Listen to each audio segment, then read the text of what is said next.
pasé y en esta oportunidad nos toca discutir un caso clínico relacionado con la enfermedad de la pancreatitis aguda. En primer lugar, debemos conocer el motivo de consulta del paciente, el cual fueron dolor abdominal, náuseas y vómito. La enfermedad actual se trata de un paciente masculino de 30 años de edad quien acude a la emergencia por presentar dolor de fuerte intensidad a nivel de mi abdomen superior en forma de banda, difuso, concomitantes, náuseas y vómitos. El familiar refiere que 4 días previos a la presentación del dolor, el paciente consumió de manera excesiva 5 botellas de alcohol durante una celebración. En cuanto a los antecedentes personales patológicos, niega antecedentes de importancia y en cuanto a los no patológicos, refiere hábito alcohólico de consumo continuo todos los fines de semana, los días viernes y sábado. El tipo de alcohol que consume refiere miche claro hasta llegar a la embriaguez desde los 15 años de edad, tomando en cuenta que el paciente tiene 30 años de edad, lleva 15 años de consumo continuo de alcohol. En cuanto a la ocupación, es agricultor y su nivel de instrucción es analfabeta. Los antecedentes familiares, madre y padres vivos, aparentemente sanos, los hijos son sanos. En cuanto a los antecedentes epidemiológicos, refiere vivir en una vivienda con su esposa y su familia, sin embargo no refiere las características epidemiológicas de la vivienda, por lo que no se puede calcular el GRAFAR, y el examen funcional por aparatos y sistemas durante los últimos 3 meses previos a la enfermedad actual no refiere. El examen físico tenemos de signos vitales una presión arterial de 90 a 60 milímetros de mercurio, una frecuencia respiratoria de 18 respiraciones por minuto y se valora un paciente con fase álgica. En tórax tenemos ruidos cardíacos rítmicos, normofonéticos, insoplos y el abdomen como hallazgo tenemos a la percusión, timpanismo, a la palpación, dolor difuso en banda con signos de irritación peritoneal en el abdomen superior, por lo que se realiza tacto rectal y el cual se encuentra sin alteraciones. Ahora, una vez dicho esto y expuesta a la enfermedad actual del paciente, debemos principalmente proponer un diagnóstico sindromático en este caso, el cual sería un síndrome doloroso abdominal, que posteriormente lograremos dilucidar el diagnóstico nosológico y el diagnóstico etiológico del mismo.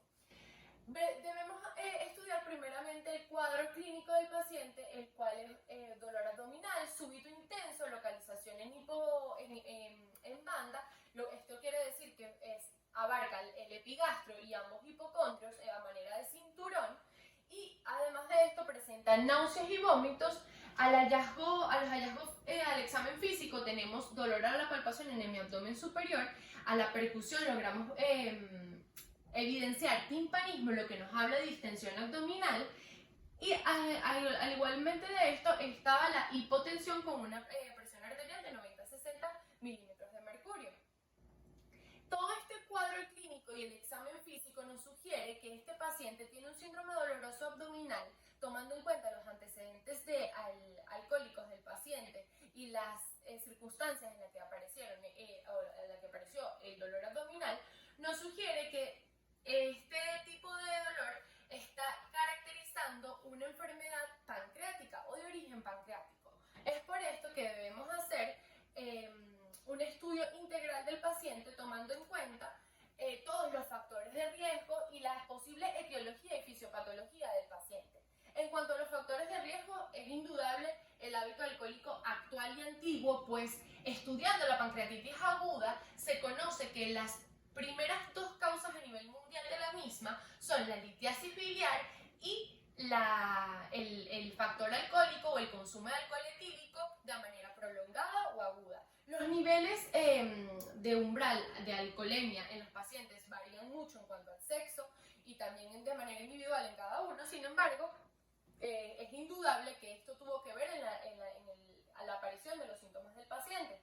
En cuanto a la etiología, pues tenemos que la alcoholemia o la etiología y la fisiopatología, tenemos que la alcoholemia, generalmente estas altas concentraciones de alcohol en sangre producen espasmos en el esfínter de Oddi que a su vez van a producir un reflujo retrógrado de la bilis hacia los conductos pancreáticos. Esto lo que va a producir es una digestión de todo el parénquima, de todo el epitelio pancreático, produciendo un efecto tóxico no solamente por estas enzimas digestivas que están siendo vertidas dentro del páncreas, sino también el alcohol tiene un efecto tóxico propio que va a ocurrir o se va a desarrollar o va a explicar este efecto de la alcoholemia, la fisiopatología básica de la pancreatitis aguda, la cual es la imposibilidad de la excreción de estas enzimas digestivas que se mantienen sintetizando dentro de las células acinares y al acumularse dentro de los gránulos de zimógeno se van a fusionar con vacuolas lisosomales que van a producir la activación intracelular de estas enzimas, produciendo la llamada digestión pancreática o lesión pancreática. En cuanto a la clasificación, importante mencionar que tenemos una clasificación anatomopatológica donde resaltan dos entidades, la pancreatitis edematosa y la pancreatitis necrohemorrágica. En el caso de este paciente, resalta el examen físico los signos de irritación peritoneal en el abdomen superior, lo que sugiere o evidencia que el peritoneo parietal está siendo afectado por un líquido libre, en este caso sangre, y las lesiones necróticas están produciendo la irritación peritoneal, por lo que la clasificamos como una pancreatitis necrohemorrágica. A su vez, esto nos permite clasificarlo según la clasificación de Atlanta en una pancreatitis moderada debido a la presencia de complicaciones locales. Dentro de la clasificación de Atlanta podemos tener la pancreatitis aguda, leve, moderada y severa, y cuando tenemos complicaciones locales, abscesos pancreáticos, pseudoquistes o en este caso el tejido necrótico y la hemorragia, la podemos clasificar como una pancreatitis aguda moderada. En cuanto al diagnóstico, tenemos tres pilares fundamentales: el cuadro clínico característico de la pancreatitis aguda, que ya fue expuesto, la elevación de las enzimas pancreáticas y las pruebas de imágenes. En primer lugar, debemos conocer o debemos hacer los paraclínicos específicos que nos lleven a un diagnóstico certero con el análisis bioquímico, que vamos a estudiar amilasa y lipasa y vamos a conocer la especificidad y sensibilidad de las mismas, por lo que cuándo vamos a solicitar o cuál es el estudio preferentemente para solicitar. La amilasa es una enzima pancreática, ya la conocemos. Esta se eleva 2 horas después del inicio del cuadro clínico y alcanza su pico máximo a las 48 horas, disminuyendo sus concentraciones plasmáticas a los 5 días. Por su parte, la lipasa tiene un inicio más tardío en relación a la amilasa, inicia 24 horas después de iniciado el cuadro, vuelve a la normalidad de 8 a 14 días después de haber iniciado el cuadro clínico. ¿Qué se dice? Que la lipasa tiene mayor utilidad, tiene una sensibilidad y especificidad mayor a la amilasa, puesto que es el indicador óptimo para el diagnóstico de la pancreatitis, ya que se mantiene de manera elevada en el tiempo por más días, que a diferencia de la amilasa. Esto es de mucha utilidad porque conocemos que los pacientes realizan o solicitan atención primaria de salud, no va a ser generalmente dentro de las primeras 24 horas del inicio del dolor, a menos que sea un dolor de fuerte intensidad, no los van a llevar a la emergencia de un centro de salud, por lo que se recomienda la lipasa, que es más sensible, más específica y dura más en el tiempo. Luego tenemos otros paraclínicos no específicos o para complementar el diagnóstico: hematología completa, pruebas hepáticas, electrolitos séricos y proteína C reactiva. En hematología completa debemos conocer que vamos a conseguir una leucocitosis con desviación a la izquierda, es decir, a predominio de neutrófilos. Sin embargo, esto no nos puede llevar a diagnosticar un proceso infeccioso, sino que debemos mantener nuestro diagnóstico de un proceso tóxico inflamatorio que puede también producir desviación a la izquierda en los leucocitos. El hematocrito puede estar elevado. Recordemos que este cuadro se caracteriza por náuseas y vómitos incoercibles, también por la formación de terceros espacios en algunos pacientes, por lo que vamos a tener hemoconcentración. Hiperglicemia. Las concentraciones de glicemia van a estar elevadas, ya que recordemos que el páncreas es una glándula exocrina y endocrina, y la función endocrina del páncreas también va a estar afectada, la secreción de insulina. Pruebas hepáticas. Básicamente estas pruebas hepáticas en este paciente las realizaríamos como descarte, en aquellos pacientes donde sospechamos pancreatitis aguda, pero no sabemos la causa. Podemos utilizar las pruebas hepáticas bilirrubina, fosfatasas alcalinas, gamma-glutamiltranspeptidasa y las transaminasas, ya que estas sugieren una etiología de litiasis biliar. En este caso, el cuadro es muy evidente de una etiología enólica. Sin embargo, estas pueden ser de utilidad cuando el diagnóstico es dudoso. Electrolitos séricos. Hay evidencia de alteración desequilibrio hidroelectrolítico en pancreatitis, específicamente necrohemorrágicas como esta, donde vamos a tener disminución de la calcemia como indicador de necrosis grasa peripancreática, que como ya conocemos, cuando tenemos disminución de la calcemia, generalmente también va a haber hipomagnesemia. Por último, la proteína C reactiva como un marcador clásico de inflamación. Se dice que es un marcador de gravedad cuando los valores están superiores a 150 miligramos sobre litro. Esto sugiere una necrosis pancreática. Por último, podemos confirmar nuestro diagnóstico con técnicas de imágenes. La ultrasonografía abdominal la dejamos cuando estamos sospechando una causa de litiasis. Es muy fácil o muy sensible a la hora de diagnosticar litiasis biliar. Sin embargo, en este caso, el estudio o la técnica de imagen más específica sería la tomografía computarizada con medio de contraste intravenoso, ya que esto nos permite evidenciar las alteraciones morfológicas que tiene esta glándula y específicamente en las complicaciones locales, mencionando la necrosis hemorrágica como una de las posibles complicaciones de la pancreatitis aguda.